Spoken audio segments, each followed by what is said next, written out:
Hey. I want to talk about Love and Marriage Huntsville. Now, I only have a couple of videos because the entire season was about Mel and Martell. Yes, it was the juiciest part. But this was, I believe it's the finale. So I'm going to go through it briefly as I always do because I'm not giving you 30 minutes of nonsense, which is what that whole season gave me. So it starts out with Mel and the kids. They're doing a photo shoot. And it's just Mel with the kids, and she's trying to show them that they can be queens and kings and, whatever. And all them kids look just like they daddy. It's like, Lord, they all, like, I don't see Mel and not near one of them kids because they have Martell's eyes. New subject, move on. Then Destiny comes in, and I guess Mel invited her to the photo shoot, and then she's talking to her and how proud of her she is and with her new shop. And she goes into, she's like, well, I heard the rumors true about Martell and this baby. Are you going to let the kids be around their sibling? And she goes, well, I don't want to live in the future. I just want to practice for what's happening right now and be in the moment, which is understandable because it's a hard pill to swallow. You getting divorced. Sorry, your husband's been cheating on you for 5 years. He got the side chick pregnant, and he keeps trying to blame you and blemish your name. And then now you have to figure out, how am I going to integrate this new baby who has nothing to do with this, who has come into this world by chance. I will say by chance, because Martell swear, we're going to move on. So then Martell goes to therapy. I did not know that Martell was 38. First of all these people in this show are like in their early 40s, late 30s. They look older than me. Either it's the makeup that's making them look a lot older, but they look like they've been through some stuff. And, I hope they haven't, but they just look really old. That's all I have to say. So Martell's in therapy with the doctor, and he's talking to him about the divorce and, about the girl and what he's going through. And the therapist is saying, it's one thing you cheated, but you can move on from that and be, better. And then Martell goes into an analogy about fruit and oranges and how if one orange was doing something else, but the other orange wasn't keep doing that. And I'm like, man, just say A and B, or just say Mel and the other woman, because everybody's getting confused. The doctor's like, man, what? But he keeps repeating the same thing about He keeps saying Mel cheated. Mel keeps saying on every interview she's been on that when she moved out for 6 weeks or 6 months. 6 months she moved out. She was dating somebody for 6 weeks. There was no sex. It was just conversation and like dinner. He keeps saying that's the reason he cheated. And I'm like, man, you've been cheating with this same woman for 5 years. And there was multiple women, but this is the one that stuck around. And her name is Arian Curry, allegedly. So she stuck around, and you kept saying Mel, probably stepped out on me because I wasn't doing what I was supposed to do. And that's the reason why she cheated. But I cheated because she wasn't doing what she was supposed to do. And everybody's question is, what wasn't she supposed to be doing? Now, I've watched 2 interviews with Dr. Heavenly and Funky Dineva, and it was saying, she said, they asked her, what wasn't you doing that Martell keeps mentioning? Head. Martell, you are that hell-bent on getting your dick sucked that you can't bypass. I don't even understand. Because she didn't do it every day, because she got 4 or 5 kids, because she didn't do it once a week. You got a lot of kids, businesses, jobs, school, and you were mad because she didn't give you head as often as you would have liked it. And according to Melody, he wanted every day. Don't your jaws get tired? I mean, I'm asking for a friend because I don't know these things. But I'm just like, so then he tells the therapist, he didn't tell the therapist initially that the woman was pregnant. So he's going into it. He's like, you're not a bad person because, you cheated and you had a long-term relationship. And he said, it's a difference between who you are and what you do that makes you who you are, and you're not a bad person. I'm like, doctor, you don't even. So Martell took that and ran with it. And I'm like, you're a bad person because you don't know how to communicate to your spouse, to your wife, to to the whole household that you need more than what you're getting. So your version of a temper tantrum basically is to go out and cheat for 5 straight years with multiple women, and then this one main in particular. So to me, who Martell is a cheater. To me, what Martell is a liar. To me, what Martell is a loser. In the aspect of relationships, because he is a successful businessman. To me, Martell is a male chauvinist pig. To me, Martell is just not that person. And what he has done is hurt his family, hurt his children, hurt his wife. He has done so many things, and he's just so arrogant. And this whole taking care of the household. Like, I want to meet I met his father, but his father didn't give me vibes of like, women in the kitchen, in the bedroom. But it's just bad. Like, I don't know. Like, maybe it's that backwood country where they live. But, like, is Alabama that slow? Because women don't do that no more. So he leaves therapy. He talks to allegedly Arian, his baby's mother. And she's saying, he tells her, I went to therapy. And, she goes, oh, did you call me a peasant? Because, he calls her a peasant last season. And I'm like, he was like, no, I didn't call you no peasant. But the fact that you even announced that and say that he called you that, but you slept with him again after that and got pregnant by him, you're a bird. You're a bird bitch. You are a bird bitch. You fell in love with a married man who gave you what he gave you. And you gave him what you gave him. Clearly it was head every time you saw him, because that's what he wanted and needed and got from you. So he's like, the therapist told him I'm not a bad person. And he's going into all these details about, he wants a DNA test. And she's like, Martell, I can't believe you asking me that. La la la la la la la la la la la la la la la la la. And he's like, yeah, well, I want to be sure, 100% sure, because, I'm not saying it's not my baby, but it might not be, but, I know we was together. And she was saying, I can't believe that you really are asking me this. I know it's your baby. I know this is your child. We could do a DNA test. I don't care when, how. And he said, well, how soon can we do it? And it's like, damn, you fucked up and you still putting the shit out there like, I ain't fuck up that much. So, like, if it's not your baby, you're going to be vindicated. You're going to feel better. You're going to say, look, Mel, it's not her, ain't my baby. She was cheating on me.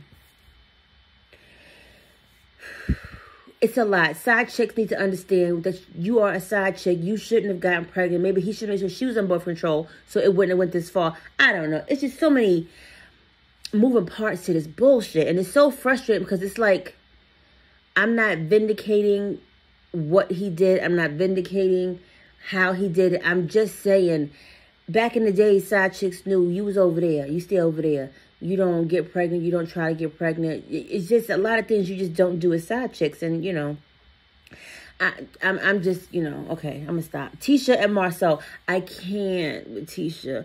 Like, she is just on the slowest bus that is made. And it's like, girl, Marcel talked to her last week about forgiving Mel and moving on, trying to move forward, because we know she didn't take her apology and Mel was being vulnerable. And they go to the opening of Blaque, and, everybody's coming in, and Jalen, Kimmy's son, he makes a general manager. And I'm like, you think you should have did that? Because a general manager handles a lot. He is fresh out of college. That's his first job. He don't know much. Wasn't his major. Maybe make him the assistant general manager, because and Jalen is really mild-mannered and like really quiet and low-key. So it's like, when you get them customers and you're going to be in you in Alabama with the black people, and that's the name of the restaurant, and you going to come across those people, why is my food not cooked? I ain't paying for this. I ain't paying for that. I want a credit. Give me a comp. Where's the manager? I don't think Jalen is equipped for something like that yet. But I hope him nothing but the best. And this is his first opportunity to step into the world and have a real job. I'm happy he kept it in the family and is trying to groom him to be a businessman. So let me just end with that.